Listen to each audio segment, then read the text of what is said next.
Well, g'day, and welcome back again to Ching, and we are today just outside the DJI store here.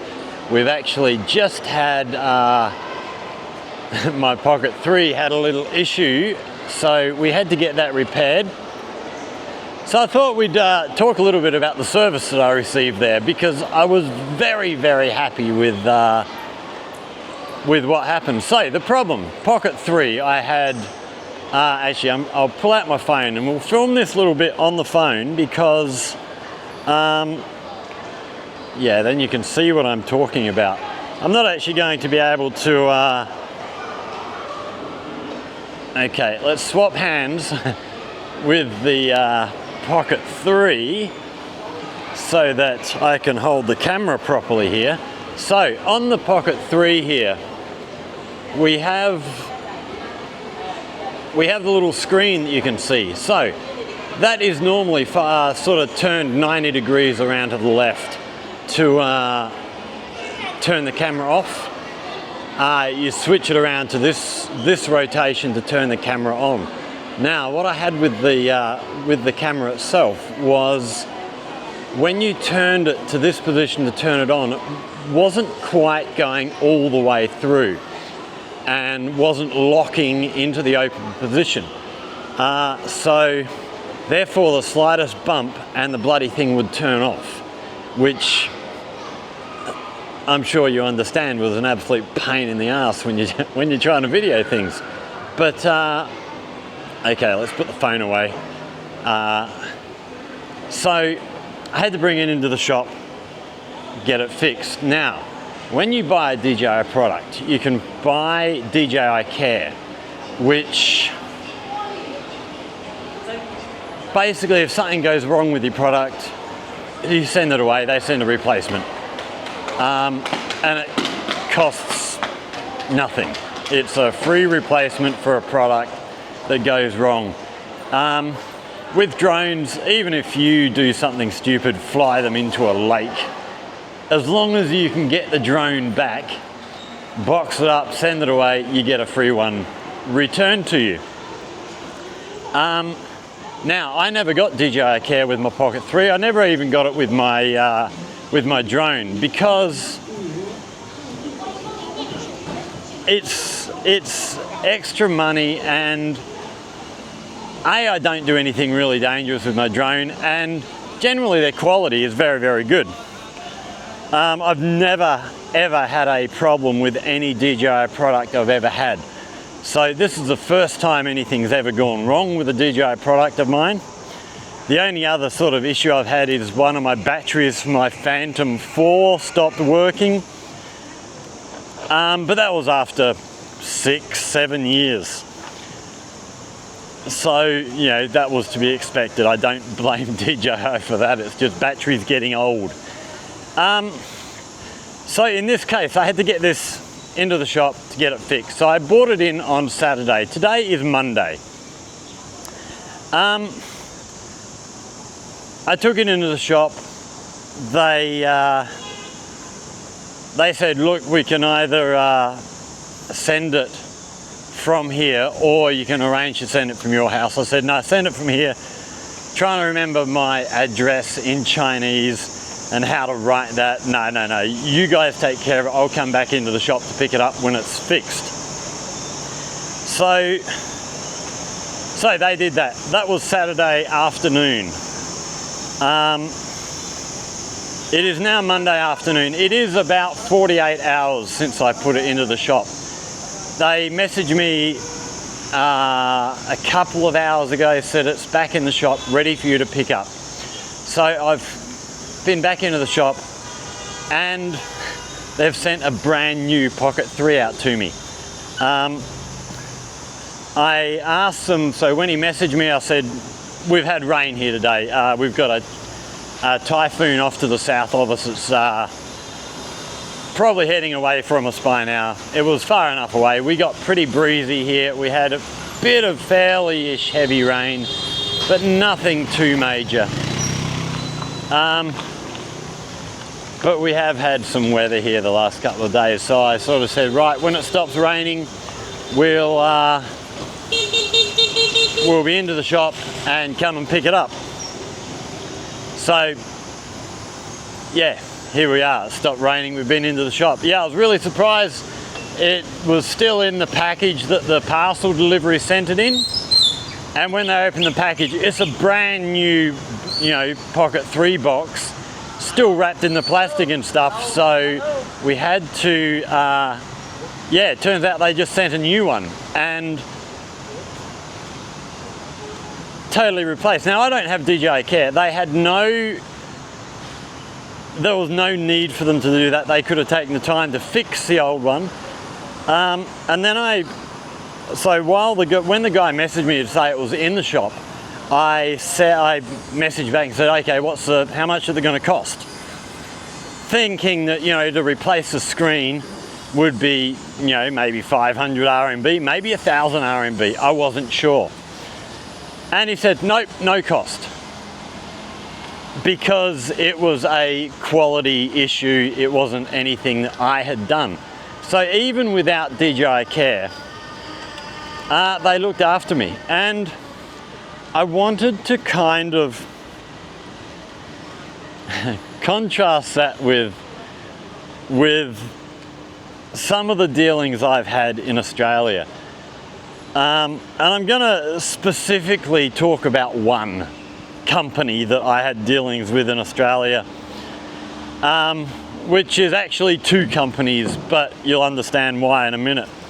So, years back, about 2005, 2006, I was driving buses for a job, you know, coaches around Western Australia, going right up to North, up to Newman, and then all around the southwest on a regular basis. And you know, we used to do a lot of school camps, you know, taking school classes off for week-long camps and stuff, staying with them, helping out with all the whatever they're doing on school camps and stuff. I used to love that job. It was really, really good.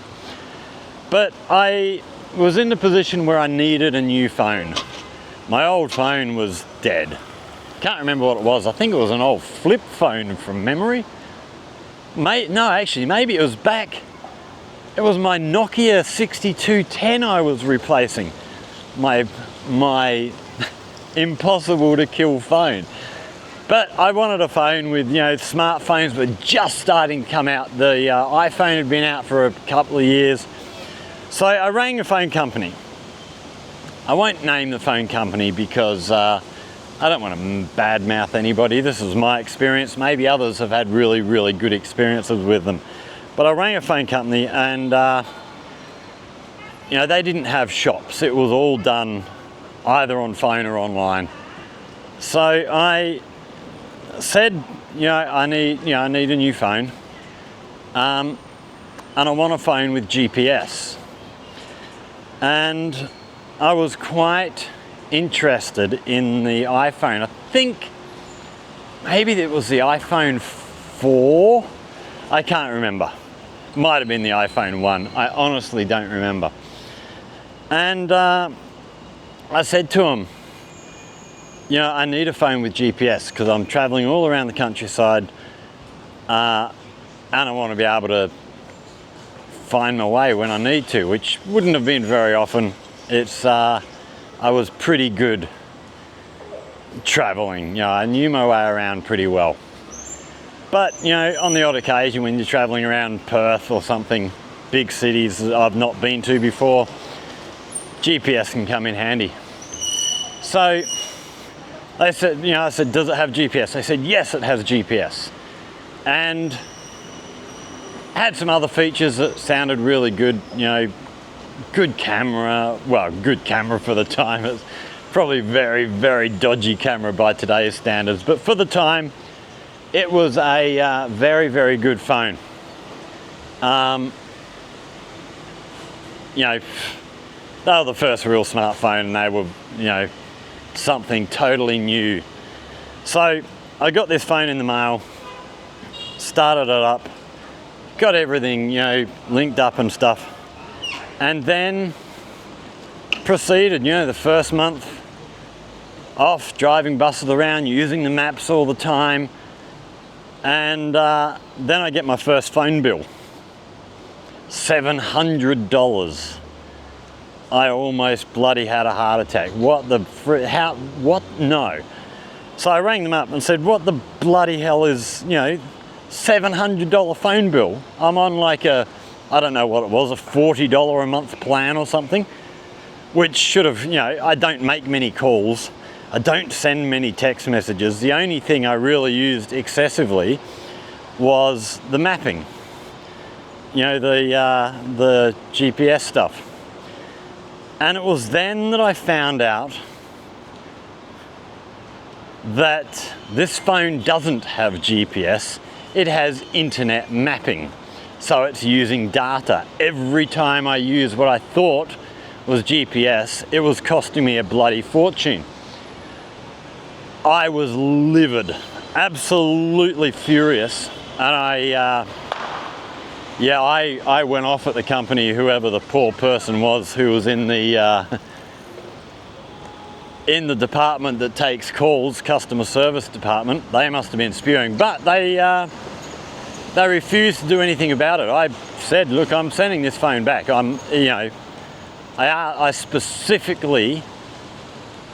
I specifically said I need a phone with GPS, not with internet mapping. And you sent me something that does not have GPS. So I'm sending it back, and they said, well, you can't. Sorry, you've signed a contract. You can't send it back. Right. This went on for a couple of days. I was on the phone to them all the time, just going off. And eventually I actually rang up the telecommunications ombudsman, the government department that takes care of customer complaints when the companies don't do the right thing. And I told them the situation, and they said to me, ring them back. We're not going to contact them until you've contacted them again. Ring them back, tell them that you've been in contact with us, and if they don't do the right thing, we will be taking action. So I rang them back. They tried to deny everything again, and then I mentioned I've just been in contact with the ombudsman. If you don't fix this, they're going to. So they very quickly changed their tune after that, and I sent the phone back. I left that car. I got that contract cancelled. The bill was scrapped, and I moved over to another telephone company and found a phone that did have GPS. And that's, you know, that's a big difference that I've known. I mean, it might not be all around here, but, you know, I've had problems like that with other companies in Australia where the only thing that they seem to care about is their profits, their money. How do we make more money out of our customers? Whereas here in China, pretty much every company I've ever had dealings with, whether it's, you know, in-person shops like this or even online, I've had one issue with one company online, but that was my fault, not theirs. It was me not understanding the requirements through the Taobao app. So as much as I'm not going to buy anything from that company again, mainly because they don't sell anything else that I want and I've satisfied my need now, I wouldn't badmouth them. It was my screw up. I screwed up, not them. So, you know, they could have been a little bit more gracious, but there was no need for them to be, and I'll forgive them. Whereas I've had these types of dealings with a lot of companies in Australia, and as I say, there's only been one issue here in China, and that's it. You know, DJI, I was expecting to have to pay to get my screen repaired, replaced, whatever. But you know, companies here just seem to take better care of their customers. They do a really good job. I don't know, maybe because the guy in the shop knows me and knows I make videos on YouTube. maybe he sent them a message and said, oh, we have to look after this guy, or oh, we'll have some bad reviews. But I don't think so. I've had nothing but good reports from everybody that I've heard of dealing with them. And you know, like I say, they could have charged me for the repair. I would have expected it. I would have been happy to pay it. But you know, that's just great customer service. They want me to come back and buy more products. You know, and I'm only a small cog in a big wheel. You know, one customer, what does it matter? But yeah, it is a different mentality on customer service, public relations, all that stuff here. They don't, I've not heard of companies trying to screw over customers. Very rarely. But yeah, it is very rare. So yeah, I just thought I'd tell you about this little experience because I haven't had a camera for a couple of days and I haven't been able to make a video, so I've been going through withdrawal symptoms a little bit. So we're back filming. I've got to work up a bit of a backlog, so I've got videos ready to go again in the next few days. But yeah, if you've enjoyed that, hit that like button, share with friends, subscribe to the channel. As always, questions or comments, hit us up down there in the comment section. If you've been in China or live in China, what's your experience with sort of customer service stuff been? I've had really good experience, but my story is just my story. I'm sure there's stories out there of people not having good experiences. If you're not in China, how does what I've just told you compare to others that you've heard or had where you live? I know I'm in a DJI group on Facebook, DJI drone group, and you'll occasionally see somebody complaining because something's gone wrong with their drone and they want to blame DJI. But when people start asking questions of these people, it's either something, you know, they have crashed into a tree or something because they're flying in the dark where the obstacle sensors don't work, or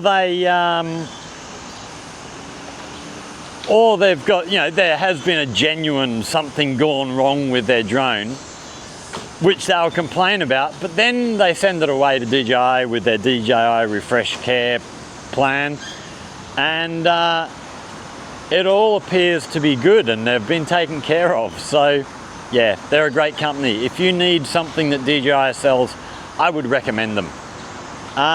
Yeah, so what are your experiences with either DJI or with anybody else?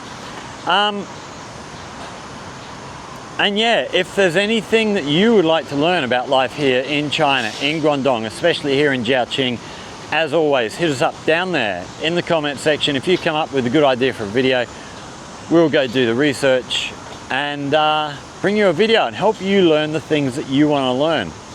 But for now, we're getting back on the bike, heading back home, and well, maybe even heading out and filming another video. We'll see how we go. But for now, thanks for watching everybody. Stay safe and we will see you all in the next one. Cheers.